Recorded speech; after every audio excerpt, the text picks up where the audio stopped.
There you go. All right, it's 6:08. We have a quorum. I'll call the meeting to order for the Greater Rutland County Supervisory Union. We'll begin with the Pledge of Allegiance. I pledge allegiance to the flag of the United States of America and to the republic for which it stands, one nation, under God, indivisible, with liberty and justice for all.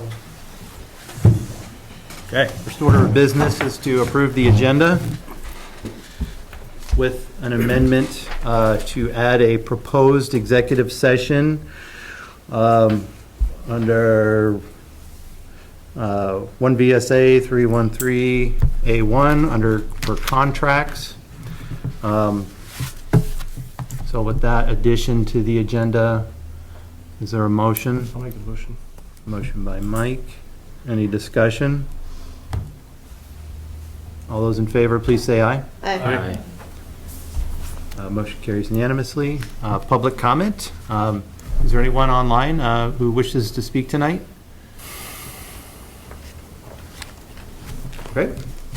Onto the consent agenda. So we have the minutes from September 2nd and warrants 454 and 456. And we can approve the consent agenda as a whole. So moved. Motion by Lisa. Any discussion on the minutes and the warrants?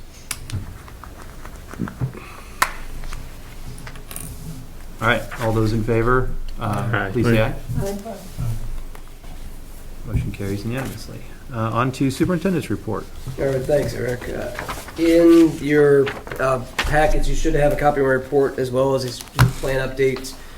It can answer questions about either. There is one thing I just wanted to highlight, and this was not in my report, but just kind of happened this past week. So this past Monday, we had the latest meeting of the redistricting task force, and I just wanted to highlight just a couple things. At that meeting, and I'll just try to break it down as best I can, there were three main proposals that were discussed, or they're kind of starting to move towards, around what maps may look like, and that is around a regional high school map. Second is around the countywide, so just our maps we just cut around the counties, which are 14 counties, the state of Vermont, and then the third is around the CTE maps. So basically, just the redistricting will be around the career and technical education centers, like Stafford Technical Center or Hannaford up in the Addison County area. I know that through the discussion, there were some concerns around the CTE model, and that was a model that was brought forth by, I do believe, Senator Beck, as well as the Chairman Walk. But some of the concerns around equity in terms of size, because if we look at Stafford Technical Center, I do believe is right around 7,000 students, while the smallest region would be around 2,000 students, and the largest would be around 22,000. So as we look at some disparities that, and so that was brought forth. Obviously, there are things that need to be worked out, and I think that was something which I did see when I watched the viewing, that they stressed a numerous amount of times that they are there to create a map, not pieces of legislation. There are a lot of things that need to be worked out, through the legislature, and they're just there. Their sole purpose is to create a map for the legislators to discuss and consider. And I think it's just important for us to remember too as we move forward as well.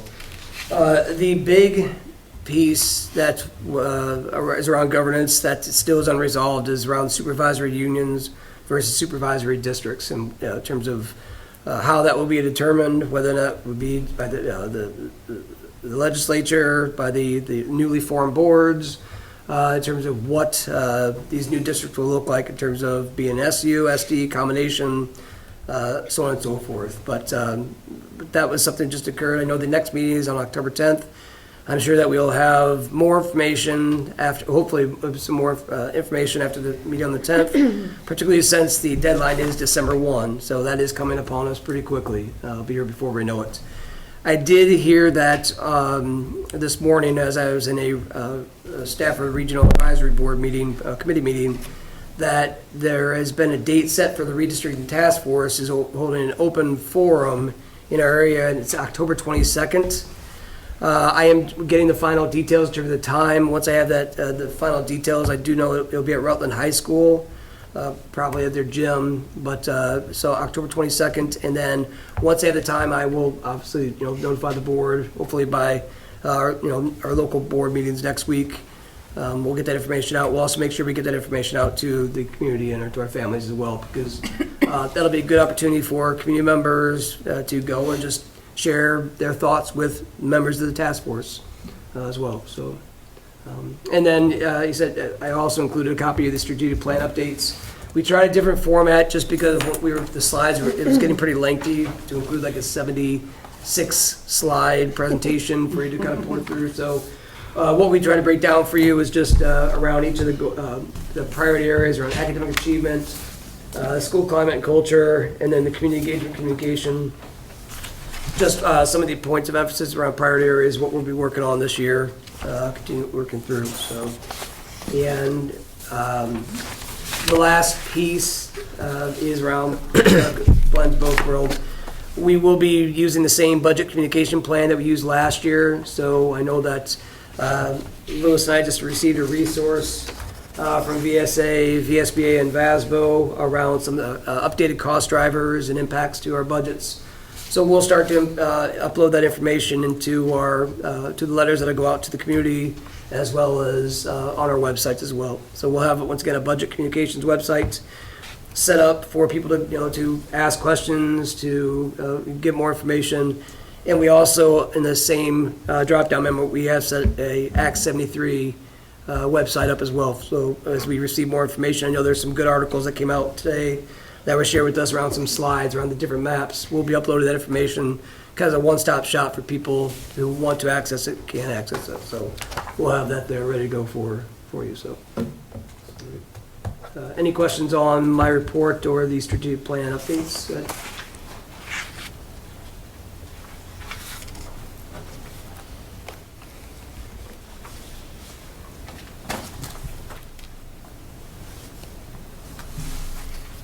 Okay. There's no questions. Lisa's not here tonight, but if anyone had any questions in regards to her report, now would probably be a good time to ask, and I'm sure Chris can get the answer at our next meeting. And we do have Tyler Wiedemann here, who is our Director of Curriculum, who does have the curriculum update for us. Yep. So. Yeah, can you look up the sharing? Yep. Oh, yeah. Great. So we'll move right into the curriculum update.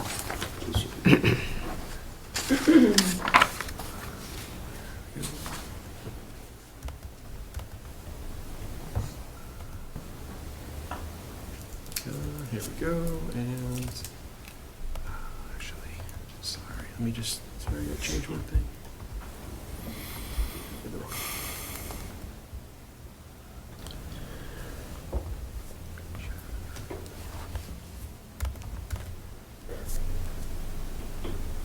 We're getting there. Okay, sorry about that.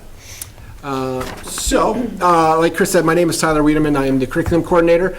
I started officially July 1st, but I really started jumping into a lot of this work early on in April and May and June.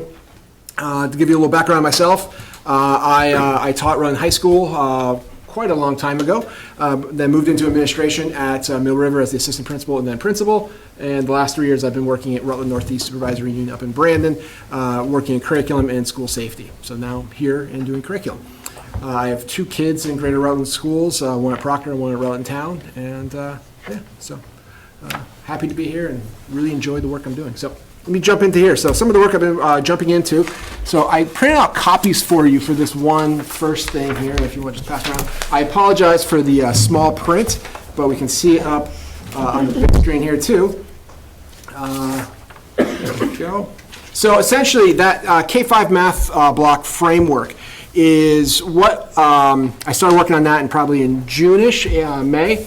And what that is our 90-minute math block under Bridges. Our K-5 math program is Bridges, and basically we're looking at a third edition that we are implementing across all of our schools. And what this framework gives us is all the components of a 90-minute math lesson under Bridges, and then it includes teacher look-fors, student look-fors, how you can differentiate the lesson, the why of each component. So what this does for our teachers, it allows them to look at what they should be doing, what students should be doing, and gives them a framework or a guide of what that 90 minutes looks like. Now, what our plan is, and I'll get into this a little bit later in the presentation, is that we are looking for full implementation of this math block across the board next school year. So what we're asking teachers to do right now within this framework is to experiment. Work within the Bridges 3rd edition, and then work with the various components, the whole group mini lesson, the station rotations, number corner, asking them to experiment what works well, and we're providing professional development on this as well. In fact, our in-service next Friday, there is about an hour and a half long session where we're asking teachers to demo lessons as part of this framework. So teachers are going to be able to see other teachers teaching this as a demo, so they can then incorporate that into their own classrooms. Okay, and so moving on. So then, moving here into the other thing I've worked on this summer is FastBridge. So FastBridge is our screener that we do 3 times a year, and we also use it for progress monitoring. It's an assessment that is done. There's various assessments within the FastBridge program, depending on grade level. But in all my previous positions in districts I've worked in, I've never used FastBridge. So I had to teach myself what this program was, what it can do, and what our teachers use it for. And when I jumped into that, I realized that a lot of our training materials were all over the place. Google Drive, as you know, sometimes can be kind of messy if it's not organized well. So what I did is I took all those training resources and built a launch pad for our teachers. So any teachers that come in brand new, or even veteran teachers that want one size fits all resource, this launch pad gives it to them. So let me I'll click on it here for you. So essentially, what this does is, these are all links to either videos that have been created by teachers or administrators, or straight from the FastBridge Renaissance site. So the first thing, we start with the basics. How do I even log in to do this? How do I give an assessment? There's a link there for teachers can do a practice assessment. And this is actually part of our new teacher orientation as well. We had all the new teachers come in, and they actually did a practice test so they could see what their students see. And then it scrolls on down through here to the various assessments we give. Again, links to the FastBridge site for essential questions of how do I administer these assessments? What are they assessing? And how can I report back? When I see an assessment, I see a report, what am I looking at? So I can better assess my kids and provide interventions and provide support to our kids so they are progressing as they should.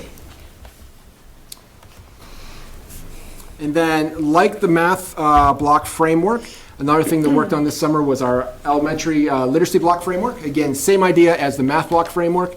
It provides a guide for our teachers to be what they're supposed to be doing in that time frame.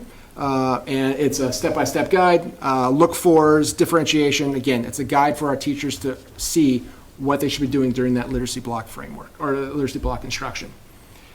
Another big thing that we has been ongoing, I'm going to talk about here at length here, well, not at length, but a little bit more, is our scope and sequence documents. So these documents are basically what our teachers teach. They are, I want to give you here a good example of something that our teachers have worked on now. ELA was the first group content area to work on our scope and sequence products. So what this is, it breaks it down by, at the top here, your unit topic or title, the time frame it takes to get that done, or again, plus or minus. The essential questions are questions that what should students be thinking about during these units? What should they be working on? The unit outcomes, students will be able to, are always the lead sentence there because that's what they should be able to do at the end of those units.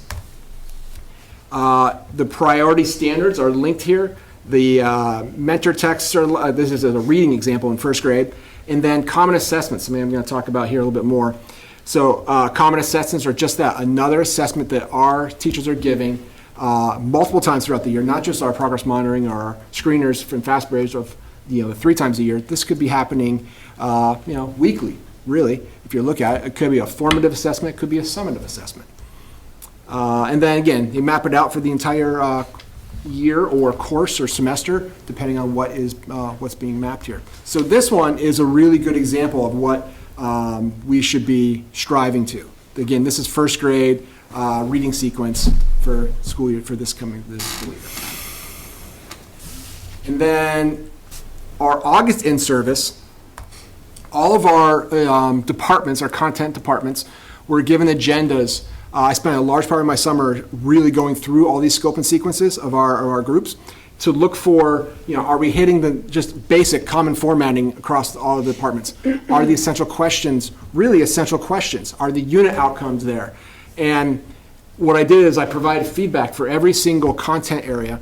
And then in the August in-service, they got this material. They looked at it, say, okay, we need to work on this, we need to work on that. And they really dove into their scope and sequence products and we're working for that consistency level. So to give you an example here, this is what math saw, the high school math department. And what I asked them to do is, we included grade 6 just because of some programming we were doing in the August in-service. Usually the breakups are at K6, 7, 12, but we include 6 in this group. And what we asked the 6th grade teachers to do is to get with the 7th grade teachers, talk with them about that vertical alignment. What do the 6th grade teachers need to do to make sure they are providing enrichment opportunities to have a proper sequence for kids to be able to access Algebra 1 in 8th grade. That's our ultimate goal. Okay. So again, this is just an example of what they worked on. And then when they get this information, they then jump into this, they look at it, they develop, like if you look at grade 7, essential questions, they look good and they're extensive. But then some of their common assessments, I asked them to continue working on these, on developing common assessments, and continue working for these documents. Now these documents are living documents. Ideally, they should be looking at these at least a semester level and changing their scope and sequences to meet their student needs. Okay, so go back to my presentation here, the tangible products. I want to talk more about the common assessments, and you might be thinking with these common assessments and the work we're asking our teachers to do is why? Why are we asking them to do this, especially when we don't know what's coming down the pipe from our state with Act 73?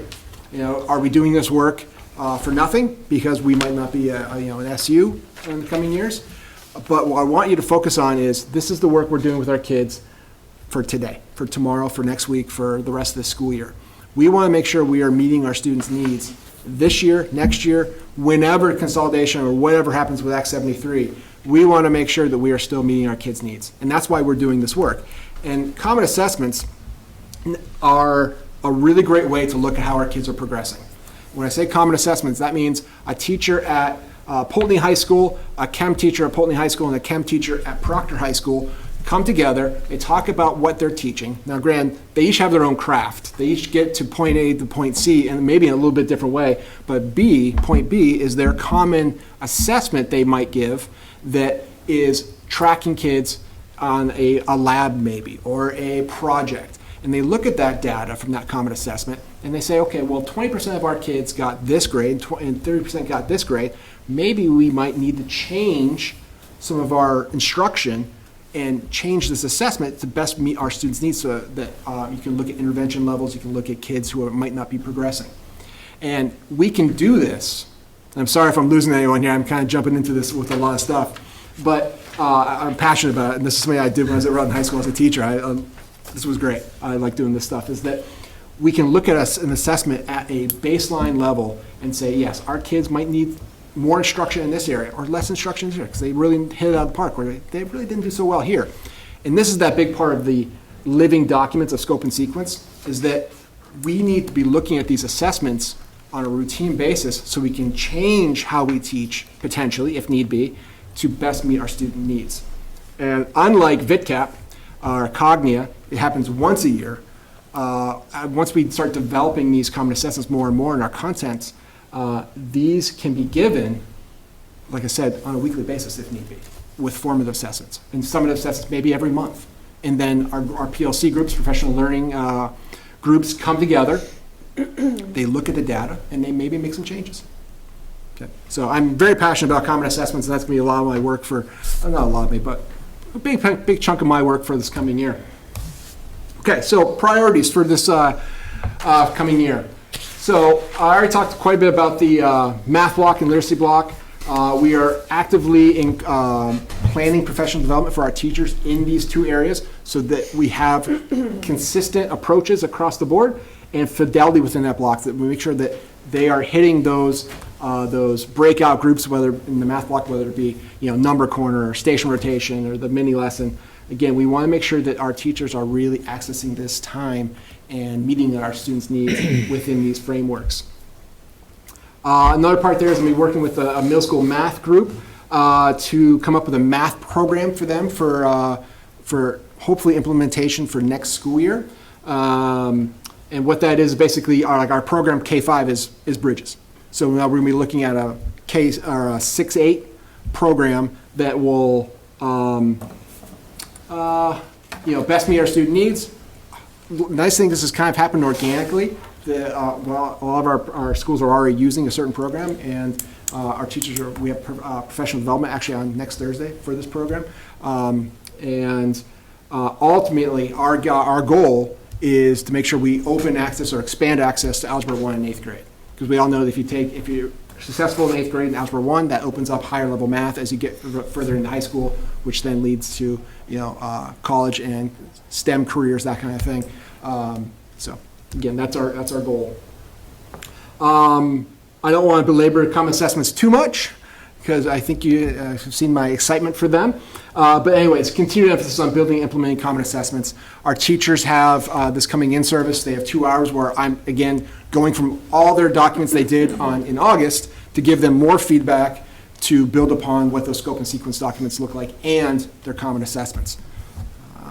And then real quick, another project of mine is to update the greater the GRCSU curriculum website. I want to, ultimately my goal is that all these scope and sequences for all of our content areas are online for parents to see, for students to see, of what we are engaging our kids in. The second to last bullet point there is to build capacity with administrators using Open Architects. Open Architects is our new data management system. We used it for VidCap last year and for FastBridge last year. As you maybe saw your FastBridge reports, the last board meeting, all those were generated through Open Architects. And the nice thing about Open Architect is that we have a lot of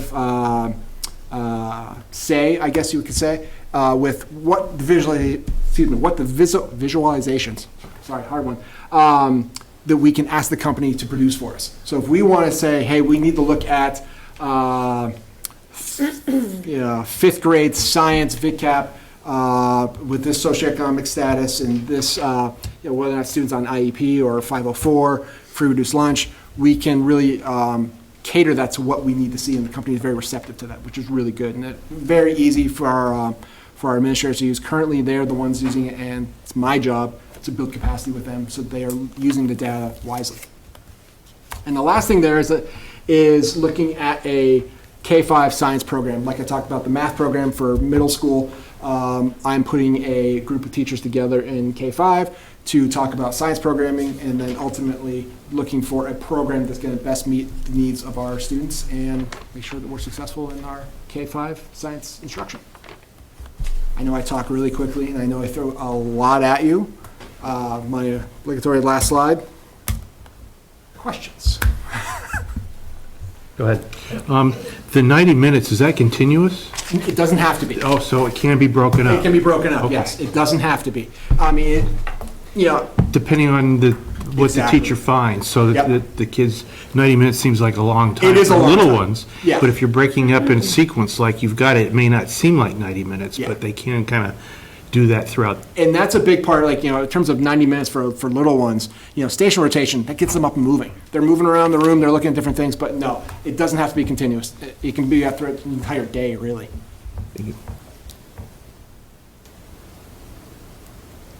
Any other questions?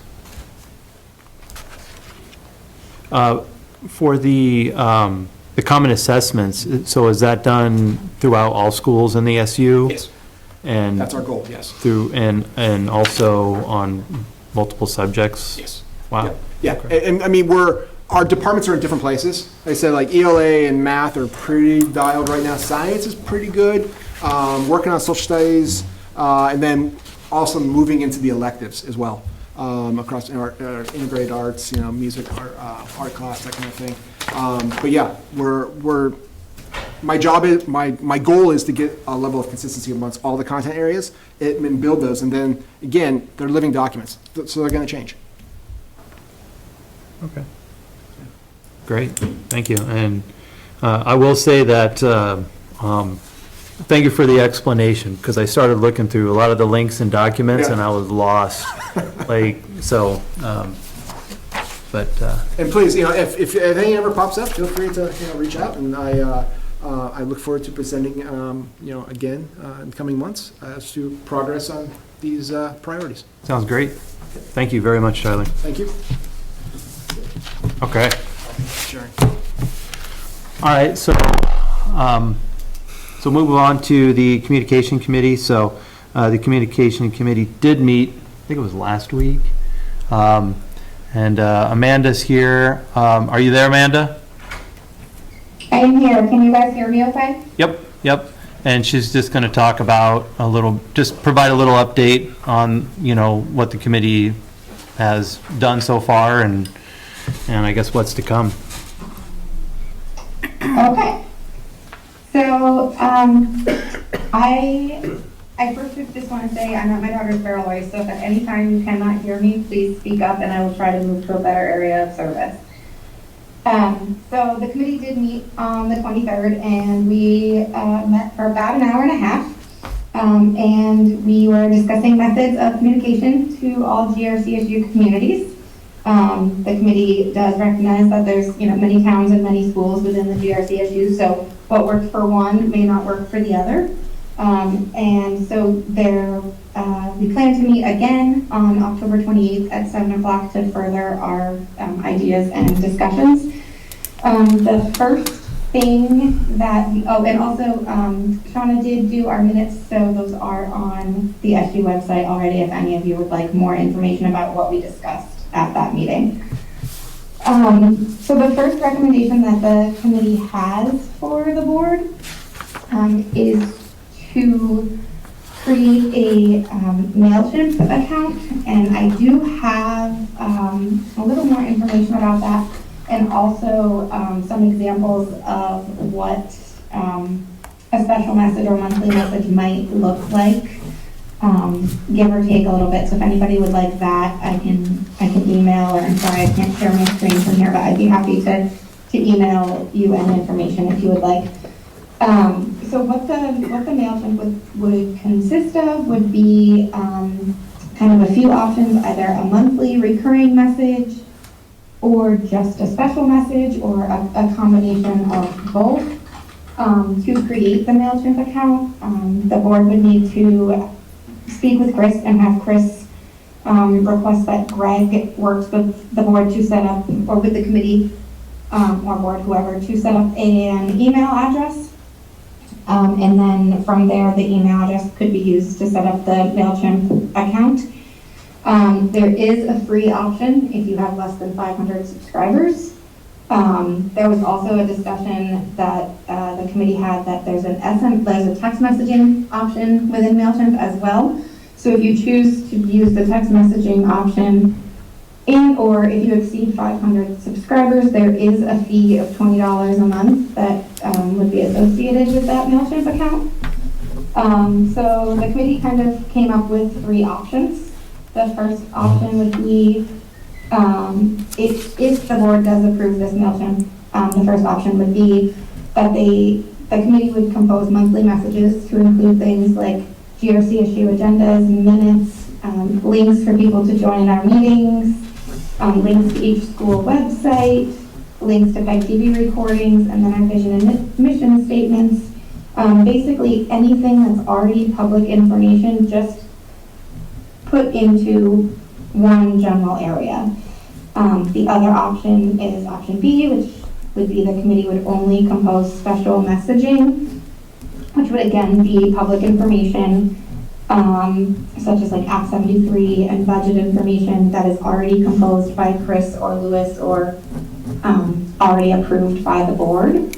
And then option C would be that the committee could compose both options A and B to include information, again, that's already public, or if there was an additional message that they wanted approved, it would have to be approved by the GRCSU prior to the committee posting it, unless the board decides to approve, like Eric as the chair or somebody to approve that message. But basically, it would allow us to at least connect with families via email. It would be a lot of work collecting email addresses and such to get enough of an audience, but there is an option to use a link to the messages that the committee could create, and those are shown in my notes. I did send it to Eric, and then, like I said, I can also share it with you as well.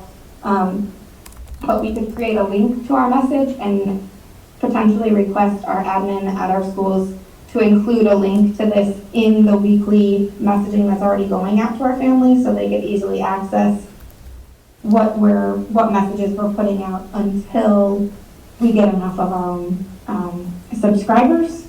And the committee also addressed and recognized that the harder group to reach are those that are not in our schools, our taxpayers and our other community members that are not in our schools. And so they discussed having board members try to collect email addresses, or hanging up some flyers, or spending some time at the transfer stations, or anywhere that they could use like a QR code for people to sign up to receive this message if it's something that's created. So I know that was a lot of information. I'm happy to answer any questions.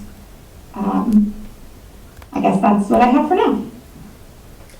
Couldn't we put the QR code in the weekly email to get people to sign up, or on the website? Yeah. So originally, it could be set up online.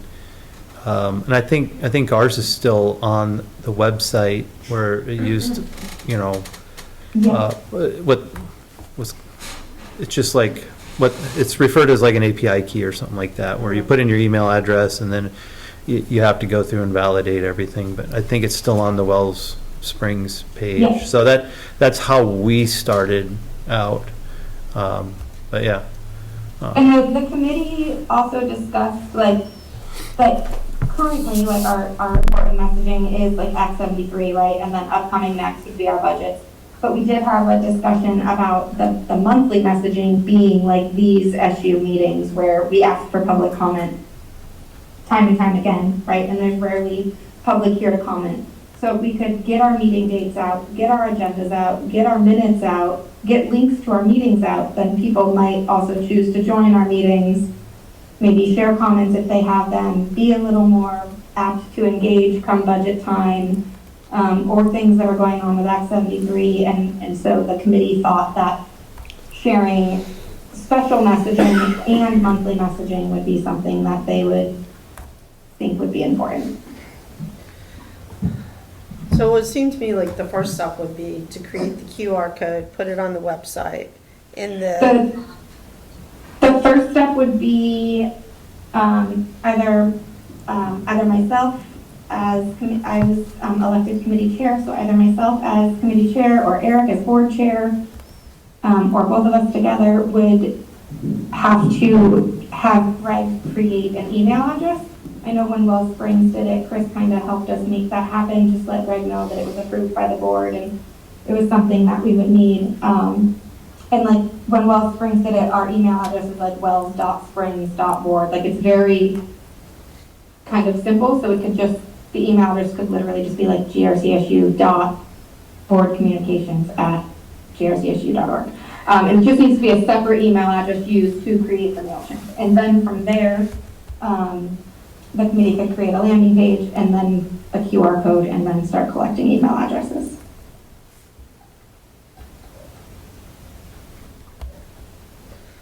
So I make a motion for us to approve a MailChimp account with the GRCSU email address created by Greg and that all messaging going out should be approved by the GRCSU chair. Okay.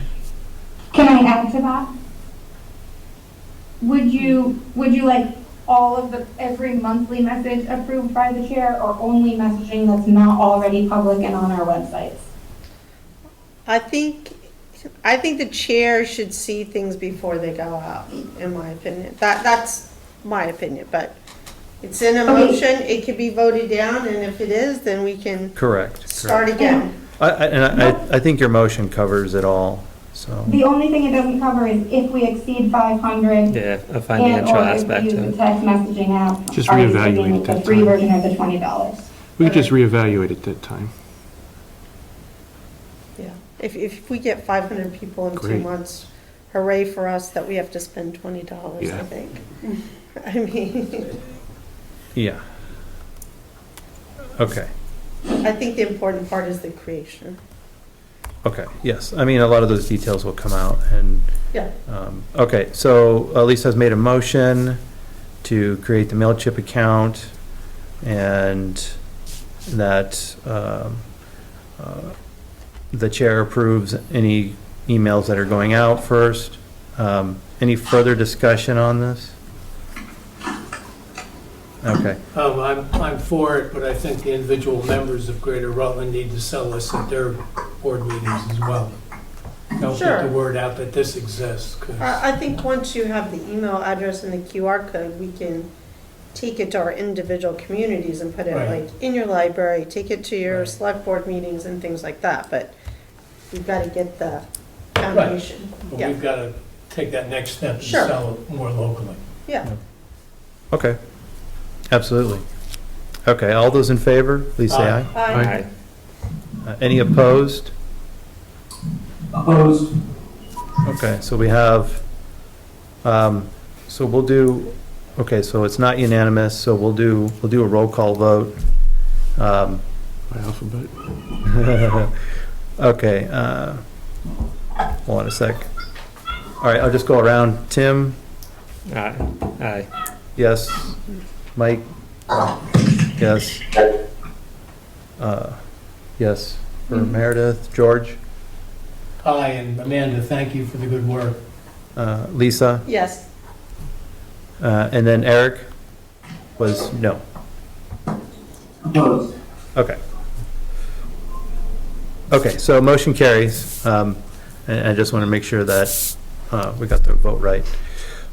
All right, and so with that, I think that's a good start, as far as, engagement. I will ask, though, for like your next committee meeting and stuff, are you guys going to be exploring other methods for communication, like, what other towns are doing and, Yes, so we've actually already started to create kind of a spreadsheet with what other towns and other schools are doing and what works and what doesn't work. We only have 3 of the 8 schools filled in so far, so we're still working to collect that information.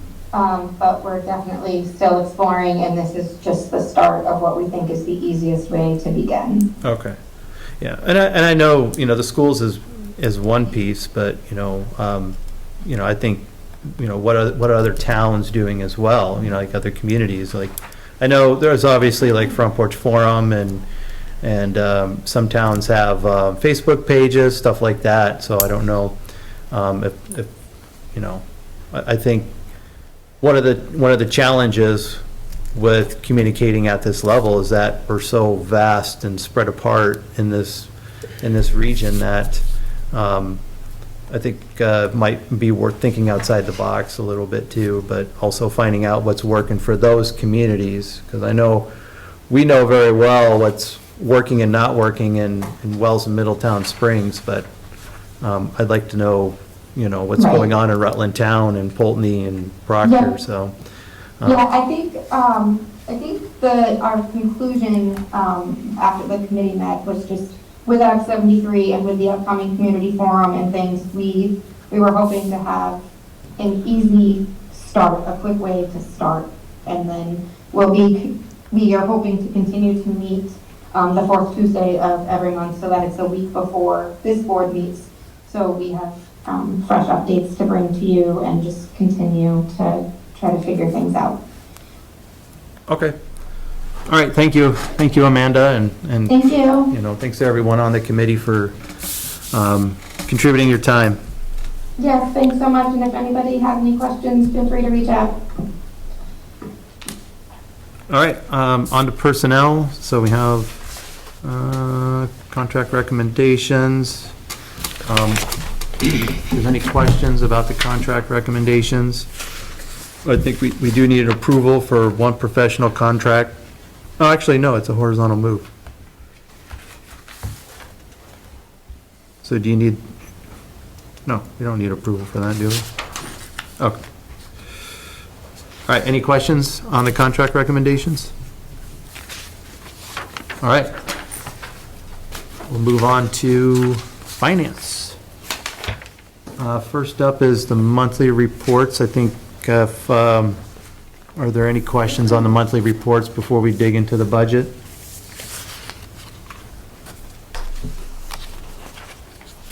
All right. So we'll move on to the budget.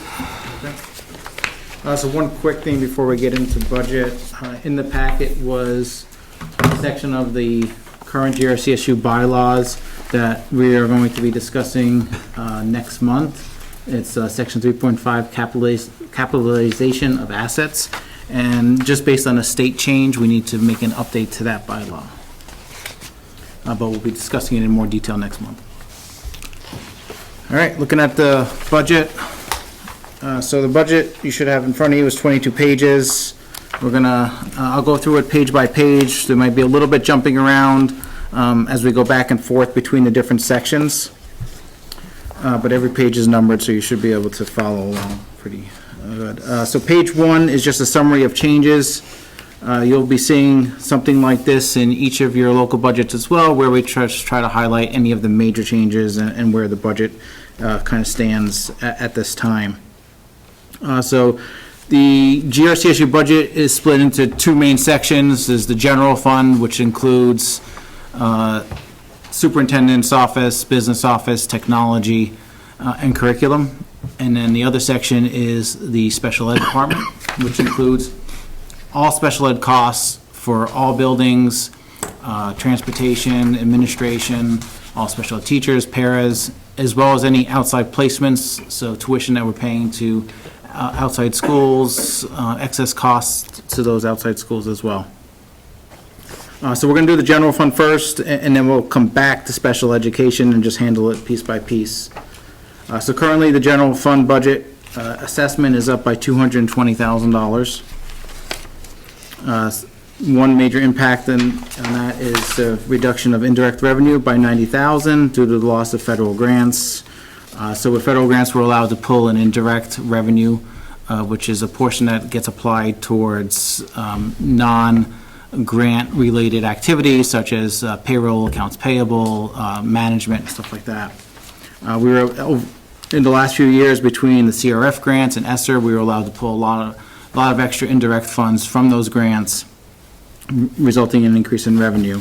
And so next year is the first year that we don't have those grants, and so we are seeing that drop in indirect revenue. The next major item, so we use one-time surplus money in the current FY26 budget of $125,000. So currently, that there is no one-time money in the FY27 budget, and we'll talk a little bit later about the surplus and some proposals.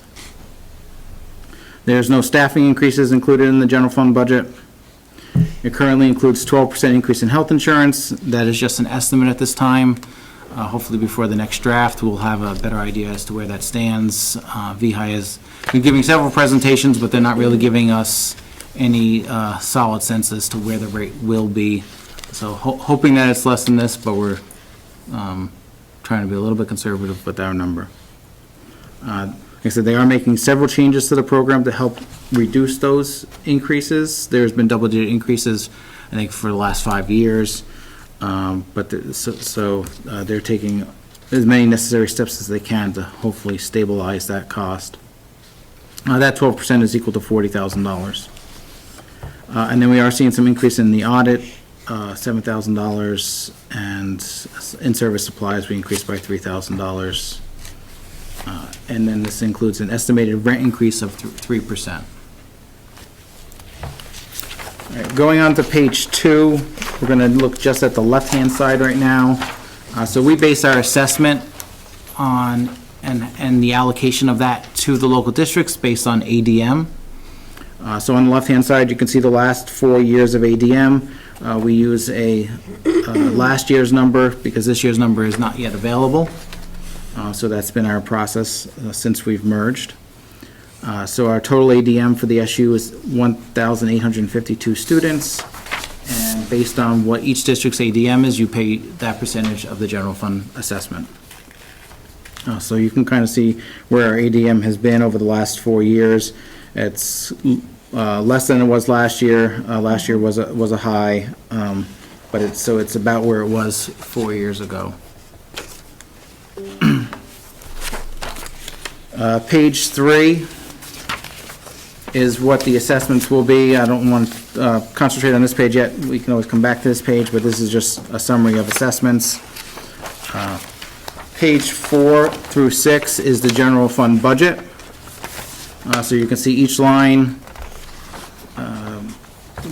The first column is our actuals from FY25. The second column is current year budget, FY26, and then FY27 is what we are budgeting for. Right at the top, you can kind of see those big items that we just talked about, the decrease in indirect revenue, as well as the prior year surplus reduction. In financial services, it says on the professional service decreased by $2,000.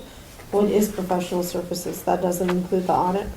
That is not the audit, that is our accounting, it's our payments to NEMRIC Oh, okay. for our accounting Gotcha, system. thank you. The audit is on page 4 Okay, in that middle section. thank you. So skipping on, I'm not going to go through each line in detail, but skipping on to page 6, actually at the bottom of page 5 first is where you can see our total expense, the increase of $133,000. And then our assessment would be on page 6, that's the second line there, that's the increase of $220,000. Our assessment is our total expense minus any revenue other than assessment revenue. And so that would be any revenue that we're pulling in, such as interest revenue, grant revenue, like the indirect grant revenue, or any other grant revenue that's offsetting our expenses. That little box underneath the total assessment is where you can see your FY25, FY26, and FY27 proposed assessment. And those are based on the percentages from that page 2 assessment calculation sheet based on that allocation. Page 7 is a list of all general fund staffing, along with their total FTE and then their allocation FTE. The allocation FTE is how much of their salary is being paid out of the general fund budget. The difference between those would be grant funded.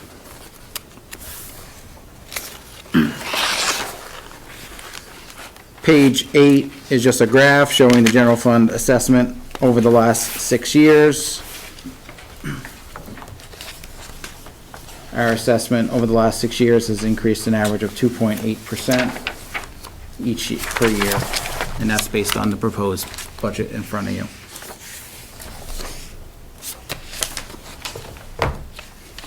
Okay, before we move on, special ed, is there any questions on the general fund about what has been discussed so far? I have one. Just to clarify, because sometimes people don't clearly understand that the assessment sort of per town is based on the students that are from that town that are going to school. It's not based on town population, town economics, or anything. It really is just the students that attend. Correct, so we're using average daily membership which is a count that's being done at the beginning of each school year. It's based on residency of students pre-K through 12. So it includes, it's not just your school enrollment, but it's also, if you're in a choice town, it's any students who are attending a choice school. So it would be pre-K through 12, whether you're running pre-K through 12 school or not.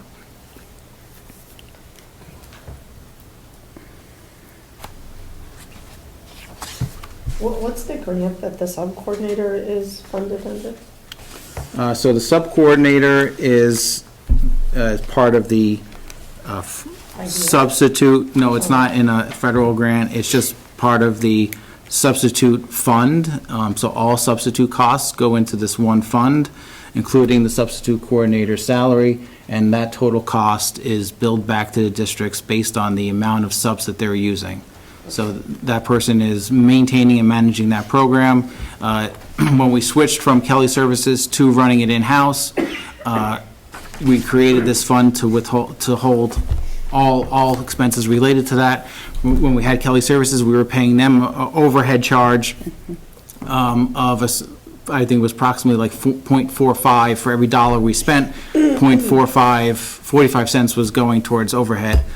So that overhead, when we brought it in-house, that overhead charge is now paying for that person's salary and any expenses related to the software that we use for that program, any training costs for subs, and so forth. Okay, because it seems a little, I want to say disingenuous the way it's put out, because it would be a local cost then if it's being billed back to the districts. Is that what I'm hearing you say? So bill backs are treated differently than the assessment. Bill backs are based on usage, and we'll talk a little bit more about bill backs. Okay. There is a separate page of bill That's the way backs. she's being funded, so it's Correct. not being funded, okay. So if a school is using 25% of the sub base, Sure. then that school is paying 25% of the overhead cost. Okay.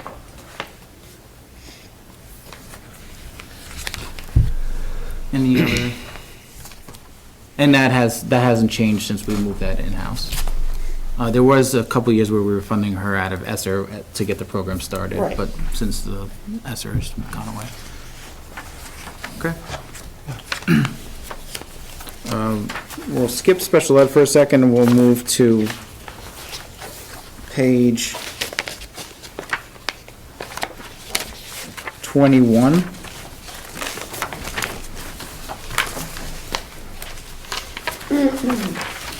Page 21 includes a list of federally funded positions and the amount of funding that we're receiving for those positions. So the big ones here are IDAB and CFP, and then Medicaid is the third, which is a lot smaller than the other two. So it lists their total funding, their grant funding percentage, their total FTE, not just the funded FTE, just the total FTE. Any questions on that? Okay, and then page 22, which is the last page of the budget, is the regular ed billback staffing. These are positions that are working directly in schools, but they have SU contracts because they're, typically it's because they have a portion of their salary that's funded with grant funds. There are there is one exception here, but it's because it was in the past, maybe it had grant funding and now it doesn't. So the way these are billed back, which is different than the assessment, they're billed back based on which building they're working in or the percentage of that building that they're working in. So if a position is working 100% in Polteny Elementary School, then Polteny Elementary School is billed 100% for that position. If they're split between the buildings, then their percentage in each building would be billed back to those schools. So the local funding percentage column is the amount of funding that is being billed back to the districts. So if it's at 0%, that means they're 100% grant funded. And then the total comp would be the total compensation that is being billed back to the districts that you'll see in your local budgets.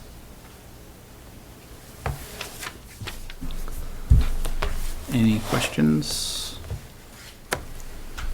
Okay, so we're gonna go back to page 1.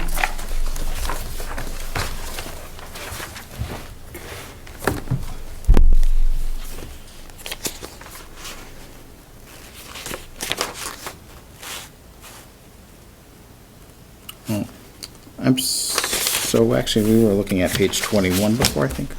Yeah. Not page 22, sorry. So back to page 1, we're going to start special education.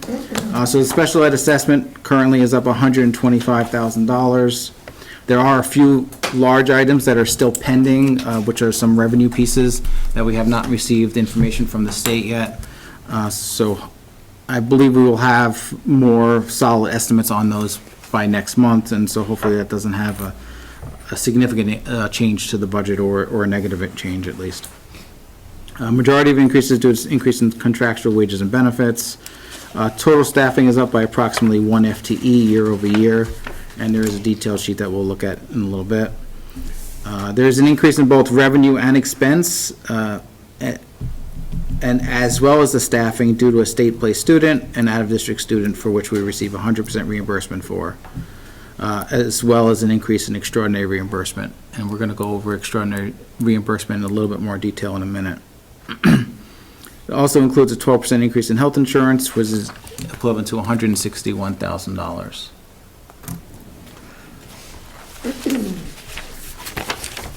If you go to page 2, on the right-hand side, you can see the last 4 years of what we're basing the special ed assessment on. For special ed, we're basing it on the December child count report. So we take the number of IEP students for each district, and we bill back each district based on their percentage of the whole. So we're down slightly by 4 students from last year. And this is also based on 1 year lag. This is based on last December's report. Right. Page 9 starts the special ed detailed budget. So the things on this page that I'd just like to point out, so the big items that we're currently waiting on more solid numbers are the extraordinary reimbursement, as the Act 173 census block grant amount. Those are at the top. So the census block grant is the amount that we receive from the state, and that's based on the total number of students times a block grant amount. And so currently it's estimated at $4,347,000. And then the AAA grant is also estimated at this time. So similar to the general fund budget, you can find the total expense and the assessment on page 13. Total expense is up by $846,000, but total assessment is up by $124,000. And that's due to that increase in revenues that we're receiving. And then that little chart below it, or the little table below it, is how much each district will be paying for their assessment. And it shows FY25, FY26, and FY27 for comparison purposes. And those percentages are based on the grid on page 2.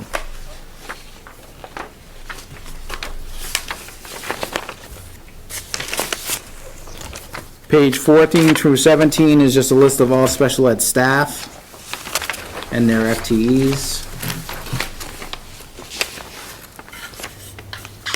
So our total special ed staff is at 103.8, and that's on page 17.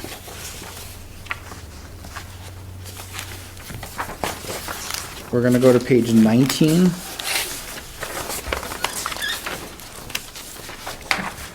And this just shows the total special ed staff for FY26 and FY27 by category and by school. And so you can compare those 2 years and see the staffing change at the bottom is an increase of 1.18 staff members.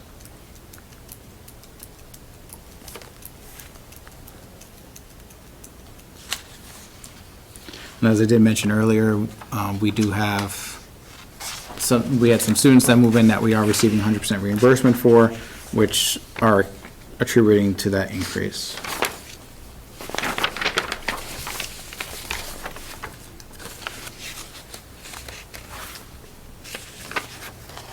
Any questions before we go on to page 18?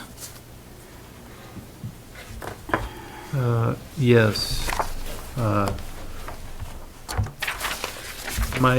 maybe page 18 has something to do with this, but on page 11, I'm looking at the transportation, $200,000 increase to transportation. Yeah. Is that because of outside placements, or? It'll be on the next page, yep. You kind of answered my own question. I should have just stopped. All right, so let's go over that, and then we can see if there's any questions after that. So at the last meeting, when we talked about priorities and stuff like that, there was 2 subjects that we discussed bringing more information on, and that was extraordinary reimbursement as well as transportation. So on page 18 at the top, I've outlined some examples of how extraordinary reimbursement works. And these are just random samples of students that were made up with cost and how the calculation works.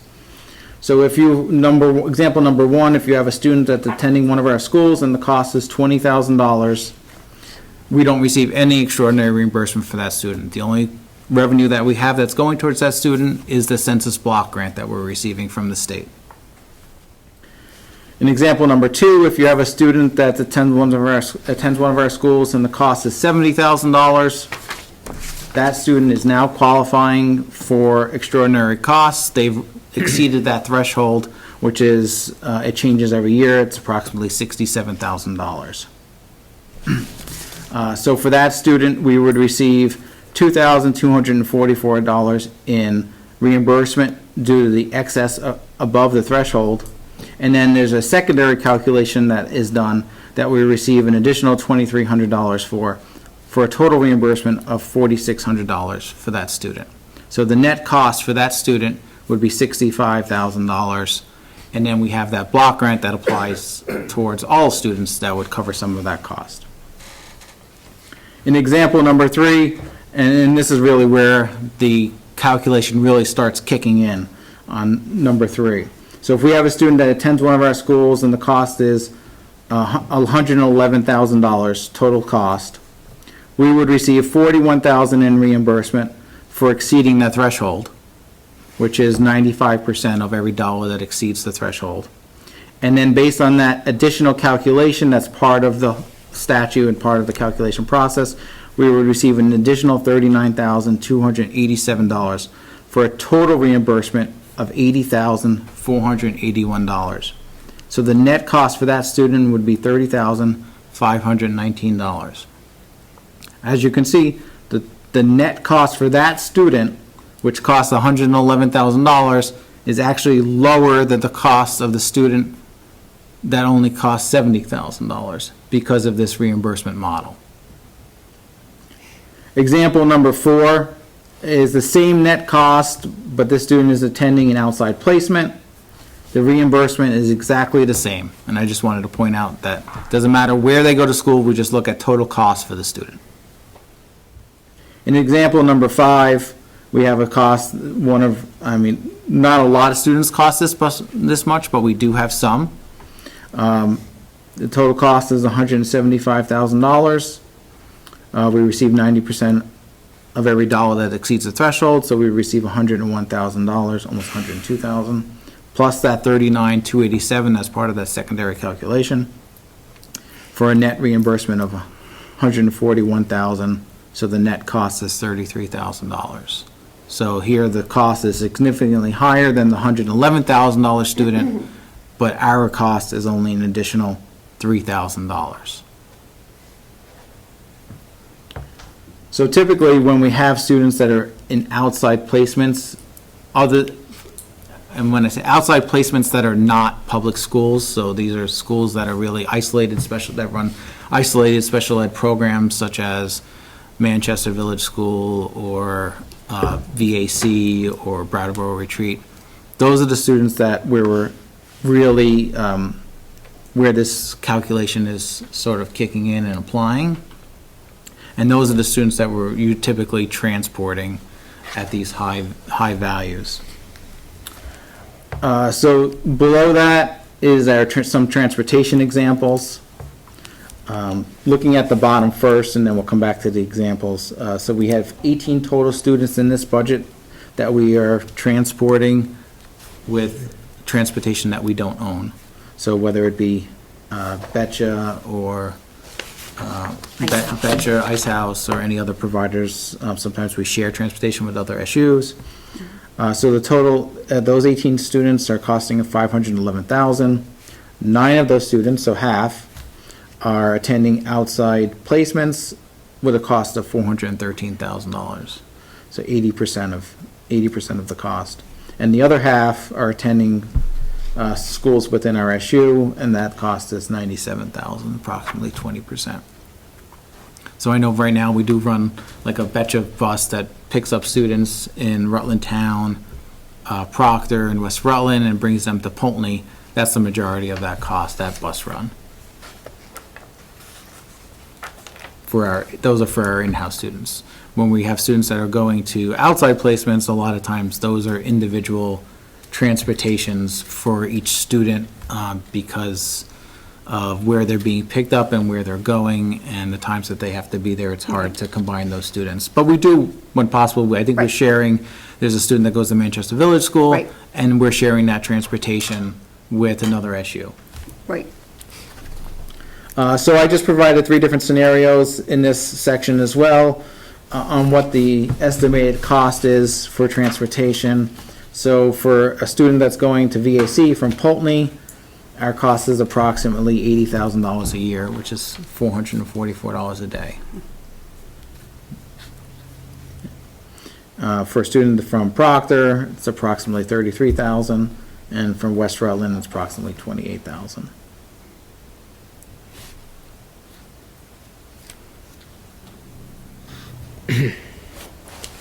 Any questions on this page or anything special ed at this time before we go into big picture? No, I just, the only question I have is just, I assume that this increase is for these anticipated students for next year. Yep. And that's primarily just for this transportation piece? Okay. I guess that explains it. Right. And I believe if you look at, so we actually exceeded our budget last year.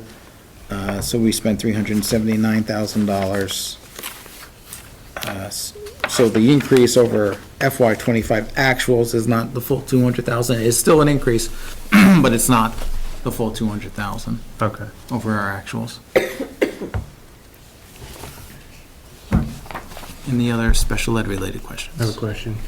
If you take scenario 2 and 3 above, if you have more than one student going at the same time, does that change? Because it would seem that if you have 2 students going to the same place under scenario 2 or 3, that the cost wouldn't be exactly the same. We talking transportation or extraordinary? Yeah. So if we have 2 students riding the same bus to the same school, then the cost doesn't change. It's one cost for those students, as long as they're not going out of their way to pick up the other students. And when I say out of the way, if it's in the same town, it's usually fine. But if you have someone, if Ice House is picking up students in then Poultney and then going to Wells and then going back to Rutland, that's different. Then the cost will be different. But if there's 2 people being picked up in Poultney, that cost doesn't increase because there's 2 students. Is the same true for under scenario transportation costs when we're using, say, Poultney to VAC or whatever, multiple students? It's still, if we have 4 students on 444 a day, it's 8 kids. It doesn't matter how many kids, 1 or 8. Or, correct. As long as it's within that. Okay. Yep. You're paying for the route, not the kids. Right. You're paying. Yeah. You're paying the transportation cost up to what the capacity of the vehicle can handle. Yep. Yeah. And so for extraordinary cost calculation, if we have transportation that's transporting 2 students and it's costing $80,000, we split that cost amongst those students. So in, say, an example where it's costing $80,000 to transport them, $40,000 would be applied to each student, so that we're spreading those costs out. And we do that with all different types of expenses. So if they're sharing a para, if they're sharing a teacher, we split it based on the students that are using that service. So does that reduce your reimbursement because you're splitting that cost? Or, because sort of on one hand, it says, hey, we're sending 2 people on this one vehicle, why should we bill for 2 when, you see what I'm saying? Do you understand what I mean? So there are examples where it could hurt us. So if we're, say, transporting, and this probably isn't a likely example, but if we're transporting 2 students and say the cost is $80,000 and we split that amongst the 2 students, and student A, that's their only expense, they're not going to qualify for the extraordinary threshold, where if student B has another $100,000 in expense, that student is qualifying, and so we're only getting reimbursement on the $40,000. But that is the proper way to do it, because that expense is being applied to both. Even though if that one student dropped out, the cost wouldn't change. If you have 2 students, then their costs should be spread amongst both students.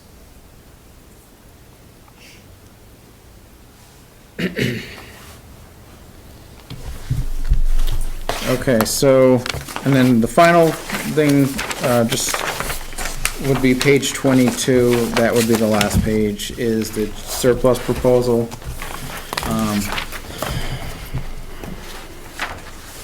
So general fund, as we discussed in previous meetings, the general fund had a surplus of $208,000, and that surplus was a result of 2 main items. It was increased revenue from the ESSER grant, as well as admin-directed staffing cuts from fiscal and technology departments.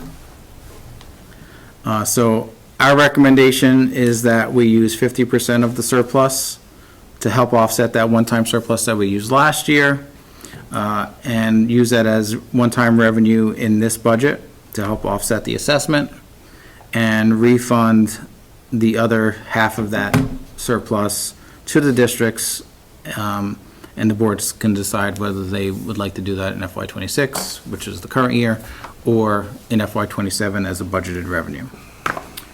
The other 2 proposals, and this is for the board to decide, would be to use 100% of the surplus, which would offset almost the full assessment, and so there would be no increase in the assessment.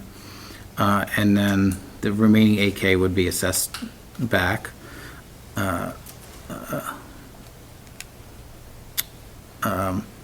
And then the remaining assessment would be billed back. It actually would be $12,000. Or proposal number 3 would be to not use any of the surplus, refund it all, and keep the assessment the same.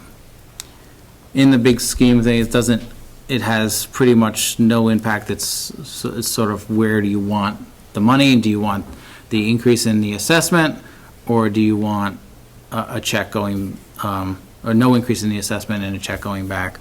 It's not going to have any net impact on your budgets.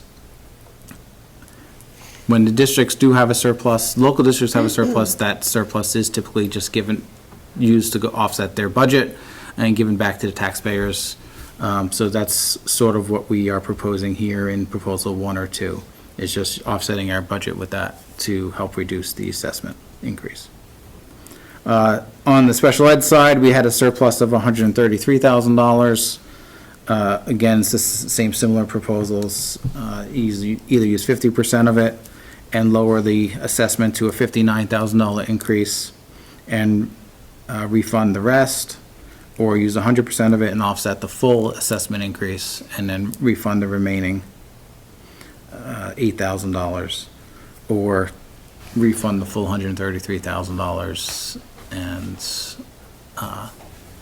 have the full assessment increase. And then the final thing on the bottom, I know Jewel funds came up, there's approximately $25,000. We don't have any intended use for that at this time. There's no immediate need that we came up with. So our thought is just keep it in reserve until a need purpose is determined by either the board or administration. One thing that we did talk about was possibly using it to fund curriculum materials, as the schools decide on curriculum for different key areas, and without ESSER, we did use a lot of ESSER funds in the past. With not having those funds to implement new curriculum, we would have this pot of money that could be used. But that has not been decided at this time. That was just one idea that came up.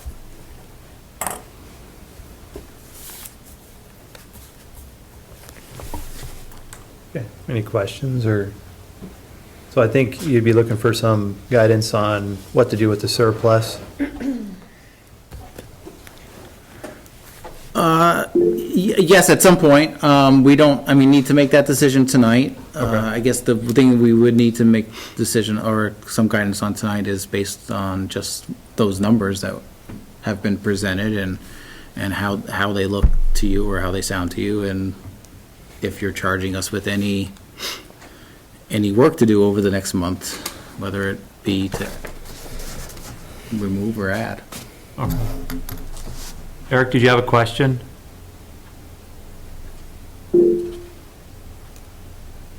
There we go. So, Louis, you were saying that you're going to divide the surplus evenly amongst the districts? Did I hear you correctly? I'm sorry. So that was one of the proposals. If any portion of the surplus gets refunded to the districts, it gets refunded based on the assessment allocation that was used to charge it. So this is an FY25 surplus, so we'd go back to the FY25 budget, see how that assessment was allocated. Based on those percentages, that's how we would refund it.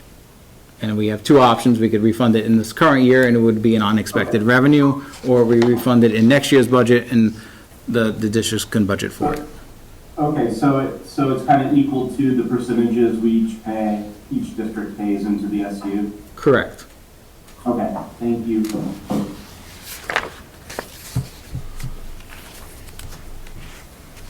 All right, any feedback for Louis? Good job.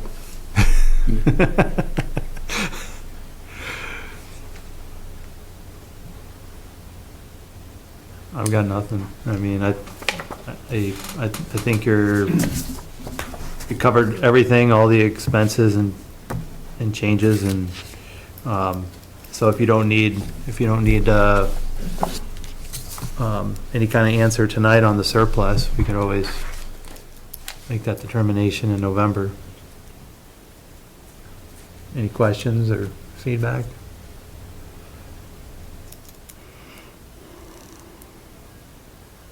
Okay. Okay. Thank you. Thank you.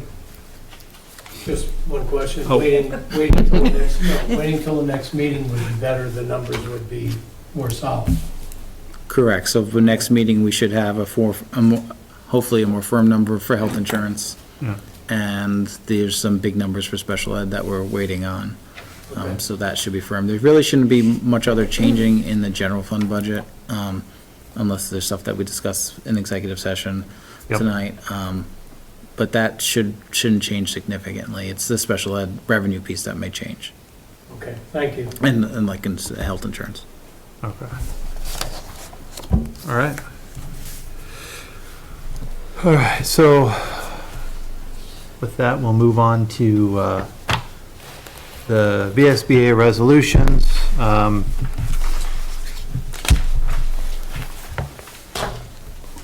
What's with the substitute rates?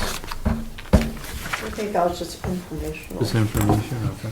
Oh, yeah, so there, at the last meeting when we talked about substitutes, there were some questions that I tried to answer on the fly. But so I put into the packet some information, and it's going into all your local packets as well, just some information on the substitute program, what our fill rates are based on when people put in those absences, how many subs we have, et cetera. So if there's any questions, you could ask me either tonight or we could address it at the next board meeting. Oh, it's awesome. All right, thank you. You're welcome. Okay, so for the resolutions, the resolutions, pretty heavy this year. They're in the drive, and in the past, we've done this one or two ways where we've gone through the resolutions as a board and made the determination of how the vote should be taken at the annual meeting, and just So folks know the delegate to the VSBA, there's one per supervisory union or supervisory district. And whoever is sent this year, it's myself. I believe Colin's the backup. George is the backup. Yep. George is the backup. We'll make the determination. In the past, we've allowed some flexibility as well, because at the VSBA meeting, there's a lot of discussion, and if, the board makes any kind of determination on any resolution, then that's pretty much what it is, so. And they can make amendments from the floor while you're there too. Yep, exactly. So I think that's why we have allowed the voting delegates flexibility, because my guess is there might be some amendments from the floor, from some that appeared very similar. Yes, probably, So- yeah. Yeah. So I would be fine with allowing the delegates to vote as they see fit based on the resolutions presented at the meeting. Okay. Anyone else have any comments on that? Did you want, is that a motion or is that just a comment? If you'd like it to be a motion, I can make it a motion. It should be, I would say. My motion, I'll make the motion to allow the voting delegate or alternate delegate to vote on resolutions as they see best benefit and serve the GRCSU. Okay. Any discussion on this? I just think it's hard to say yay or nay when it just seems like there's going to be amendments to some of them based on discussion at the VSBA. Yeah. And they're gonna make a determination there and then, so it's bringing it back is almost useless. Yeah, so to kind of handcuff you at this moment seems pointless to me. And I will say my experience at the meetings is that I've actually talked to other delegates and representatives there, and they're like, our board made this determination, this is the only way we can vote. Yeah. So at that point, and with that feedback, they're like, Yeah. because, there's can be some compelling arguments there. Yep. I have faith and confidence in our delegates, so. Oh, thanks. We know where you I would just live. suggest you look at resolution 2, 8, 9, 10, and 11, Yeah, where Yes. the SBA takes no position. right. Because they were kind of asked to advocate a position against some of the tenets of Act 73. Right.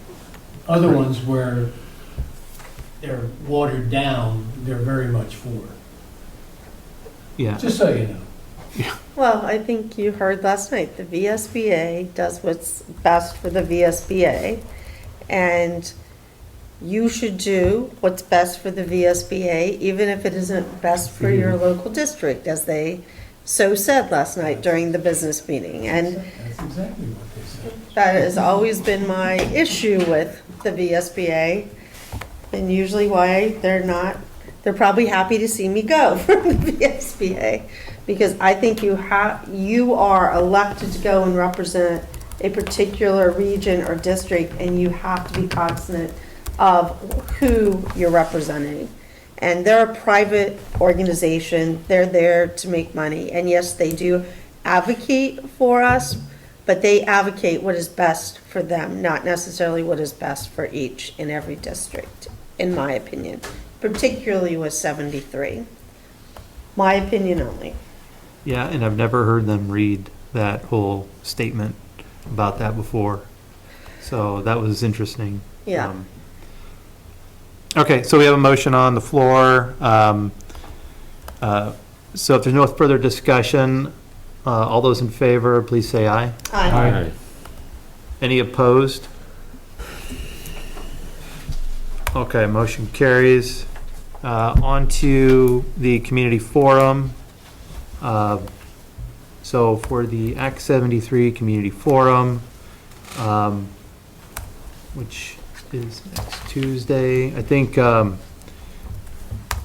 the materials we have, and hopefully it shows up better in the drive, but for the board's consideration, a exit survey. So I think if we're going to converse and engage with communities, having some kind of survey will give us some additional information as well.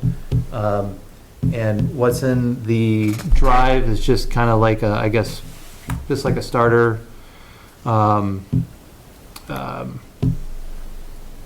conversation for the exit survey. And I thought it was fine. I mean, you don't want it to be too long so people will participate, yeah, and it's short enough, and it Concise. and it gives people options to rank or give a short answer on things. So, I mean, I think it's great. I mean, so I mean, any changes to this at all? I mean, You have a typo in section 5. Would you provide your email? no. and should we so if they provide their email here, we can just use that for the new, okay. We might hit 500 on Tuesday. There you go. What's that? We might hit 500 Tuesday. And just as an Would it FYI, be too late to get the QR code on there for the communicate? for the- No, I don't think so. I think that's, doing a QR code's easy. Well, yeah, they just have to do the email first, right, before you can do that. Yeah. Would it be appropriate and easily done to put in contact information for our state representatives? And a survey? Just as a little note. If Well, you shouldn't we want contact- shouldn't we put that information on the page that Chris was talking about, the Act That's 73 fine. page? That's fine. It's already Yeah. on there. And then maybe that could be like for the communication committee, that could be something they, one of the first things they share out or something like that. That would be great. Thank you. Yeah, absolutely. Okay, so other than edits, I mean, again, it was something, it was kind of like an afterthought. And I do think that if anyone on the board has any suggestions on what, would be beneficial to know from community members, we can. Can I ask a question? Uh-huh. Would the board want any sort of identifying data, like, what community do you reside in, like a drop down, that just, you can disaggregate, so we may find that a large number of residents in this town, so we can, as we look at communication, the communication committee can concentrate efforts within that. I mean, I just wonder if that might be beneficial. But I think that might be interesting to see. they don't have to fill it out, but it would help. Yeah. It's just a drop down. Well, Particularly if it were make lopsided a query, one. put the members in there and have them tap it, Yeah. wherever they're from. Yeah, okay. And they might do that if they're reluctant to give their email, but they at least tell you where they're from. Correct. Yeah, that might be beneficial. Initially I thought, well, if we're gonna be asking, the whole GRCSU community, then it doesn't matter, but maybe it does. So that's a good point, though. I just think about the communication committee going Yeah. to look at where to focus their efforts if we find that there are some communities that might be more informed than others, and what sort of outreach do we do? Okay. Speaking to that, when we had the open house the other night, we gave out 60 packets of information at that open house. Wow. That's amazing. And last thing I'll say, we also are living in an age of disinformation, and we find that if there's additional comments that a community is, because they're receiving information from a variety of different outlets, that might be incorrect, that we can maybe just look at how do we Turn that around, provide that, the correct Accurate. information or correct facts, just for them to consider, yeah. so. Okay. So it sounds like no one's really in opposition to the survey itself or to the questions that are on there. So if there's no objection, we can add an additional question on, what town they're from and so we'll have 6 questions. Okay, Sounds good. Nice work. excellent. All right, so we're on to general public comment. Before we move on, did anyone have any public comment tonight? Okay. I have an observation just to make, that we had our business meeting, VSBA, is that what they call it, last night? And there were 13 people at the business meeting part of that. 5 of them were GRCSU members. At the Act 73 overview, there was between 92 and 100 people observing. Yeah. And I believe at least the 5 that were at the business meeting saw that, but it was hard to tell if there was anybody else. One didn't, one left because they One were left. watching a soccer game. Okay, so we still had a pretty good percentage of turnout just from the GRCSU. But I'll watch it again, I'll watch it when it's on their website. I looked today, I didn't see it posted yet. They so. emailed it out. So just an observation that your board members and leadership is paying attention, is participating in that That's a valid process. point. That's a valid point. Okay, so no public comment. We do have an executive session, but we're just gonna kind of drop down to next meeting date and future agenda items. A couple of things just to put on the board's radar is for November 1, DQS, District Quality Standards. That's something we should be thinking about, and we'll have that ready to go in November. And then second, Lewis kind of brought this up earlier, but a change to one of the GRCSU bylaws. So just that information will be in the packet for next month, but just to give the board previous notice on this change. But the change is specifically around statute. So with that, we'll take a motion to Well, move. can we move to take a 5-minute break and then move into executive session at 7:45 so he can pick his stuff up? That's what I was going to say. Okay. So Lisa made a motion to move into executive session at 7:45 and to adjourn until then. All those in favor, please say aye. Aye. Aye. Any opposed? Okay, motion carries.